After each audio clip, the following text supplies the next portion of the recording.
Okay, it's time to talk about motherboards. Now, I get the impression that motherboards scare a lot of people in this field. You know, people don't want to deal with them or replace them or try to fix them. Or it's a little daunting to try to diagnose a motherboard. It might seem, but what I'm going to tell you is it's pretty easy. There's 4 main symptoms that could go wrong with a motherboard, and they are: 1, the laptop won't power on; 2, components in the laptop are not working, malfunctioning; 3, the computer shuts down randomly; 4, the computer acts abnormally. Now we're going to go through these symptoms one by one. There could be more symptoms, but these are the ones that I found in my experiences. Now, number 1, computer won't power on. You got a laptop that doesn't power on. How can you tell if the motherboard is bad? Well, you just ask yourself, why else wouldn't a computer power on? Number 1, if it's on battery power, the battery's dead or the battery's bad. And number 2, the AC adapter could be bad. So let's rule out number 1. Pull the battery out. Keep the battery out of the computer for this test.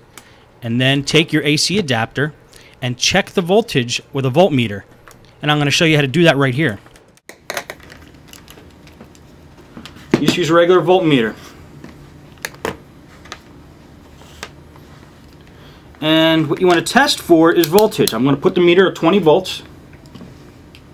And you take the tip, the power jack tip. You hold your your negative on the outside of the tip. And you put the red in the hole on the inside of the tip. Be very careful not to touch the red and the black and the tips together, otherwise it'll create a short circuit. Now you can't see it probably on that video. Oh, there you can. 19 volts. Just about 19 volts. So we know the power adapter works. Now, just to make sure, you could take the power adapter and kind of bend it around a little bit and make sure that it's making a good connection. Let's see. I'm going to do that right now. Okay, I'm still getting 19 volts, and I'm moving the power adapter around a little bit, jiggling it around, making sure that there's no crimps in the wire. Okay. Even though I jiggle it around, it's still moving around at 19 volts. So we know the tip is good. A lot of times, you know, the tip will break, like right in this area here, and you won't get that 19 volts after you do that, after it's broken. So instead of just taking the whole computer apart and finding out it has a perfectly good power jack, test the power adapter first. Now, another reason a motherboard might not turn on is because it's not getting power through the power jack. The power jack might be damaged. So observe what you can from the outside and see if you can see if the power jack's loose or detached from the motherboard. And if it is, then you know you have to replace the power jack probably. But if it looks like it's secure, the only way we're going to be able to test the power jack is to get down to motherboard level and look at where the power jack is soldered onto the motherboard. And this I cover in many of the case study videos. Now, there's a few other things that might cause a motherboard not to turn on or a computer not to turn on. It could have a bad processor, but bad processors are fairly rare. I would say 1 out of every 75 computers I work on, it's the processor rather than the motherboard that's bad. And also there's like maybe the power button on the actual laptop is broken or something mechanical like that. But again, that's unlikely, but you could check those things too. Okay, number 2, components in the laptop won't work. For example, a CD drive or a wireless card don't show up in Windows, or they're not working properly. Well, that could possibly be a motherboard, but the way to test that is to replace that component. If your CD drive's not working, replace the CD drive. If it's still not working, maybe the CD drive controller on the motherboard is bad. I've had that happen on a couple Toshiba laptops I worked on. I bought a brand new CD drive, put them in, it's still not working, still wasn't recognized by the BIOS, and it was a bad motherboard. Now, HP also had a problem with their wireless cards, but it wasn't the wireless cards that were bad, it was the actual controller on the motherboard that controls the card that was bad. I think it was positioned next to a chip that got real hot, like the graphics chip or something like that on the motherboard. So if you have a laptop with components not working and you replace the components and they're still not working, then you might have a bad motherboard. Now, how do you rule out if Windows isn't causing this problem or the operating system's not causing a problem? Well, test it with a different operating system. This is always a good test of a motherboard using like a Linux distribution like Knoppix, or using the Ultimate Boot CD for Windows. These are both bootable CDs, and it's essentially testing the hardware of the laptop because you're running it on a different operating system. Last thing to try if components aren't working and you suspect it's your motherboard, flash the BIOS of the motherboard. Maybe the BIOS got corrupted somehow, and since the BIOS is handles the basic functions of a computer, maybe it's not doing its job and causing some abnormal activity in the computer. Okay, number 3, computer shuts down randomly. Now this is a common symptom of a computer overheating. So let's make sure it's not an overheating problem. And how do we do that? Well, what I do is I take a can of compressed air and I blow it into the laptop in the bottom where the fan is, and also in the heat sink on the side of the computer.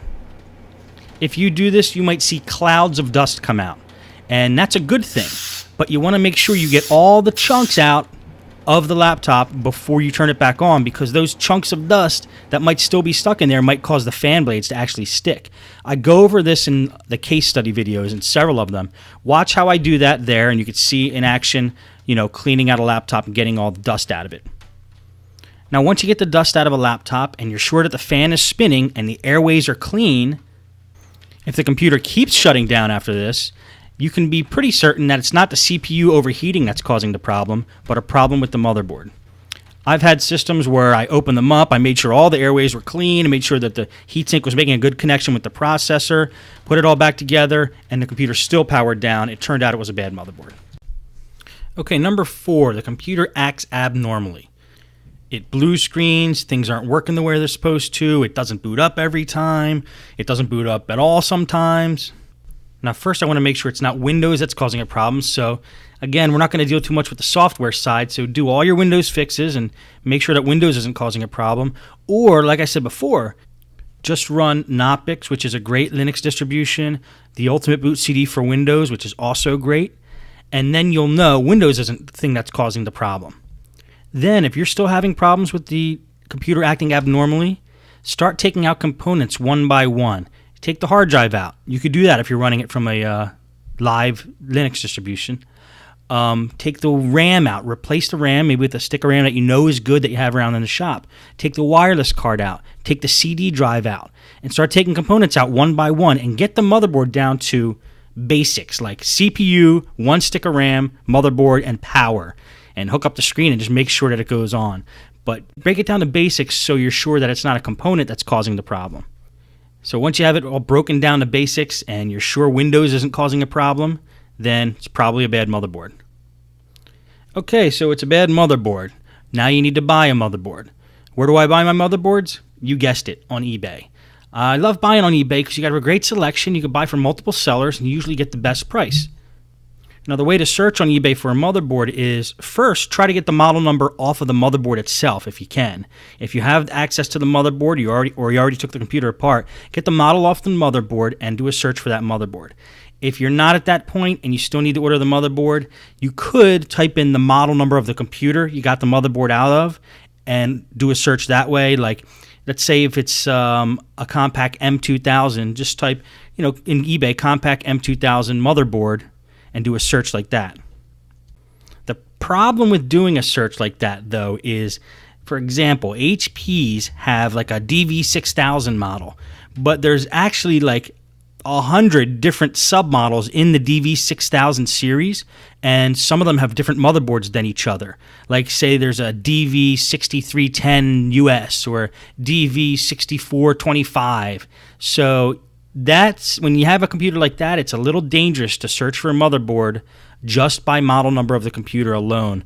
I've gotten burned on that many times myself, and so it's best just to pull the motherboard out and look on the motherboard and get the model off the motherboard and do a search to buy one using the model number of the motherboard. Now that leads to the next question. How do you get the motherboard out? Well, that's what all the case study videos show you. A lot of them involve bringing the laptop down the motherboard level when we're doing a repair.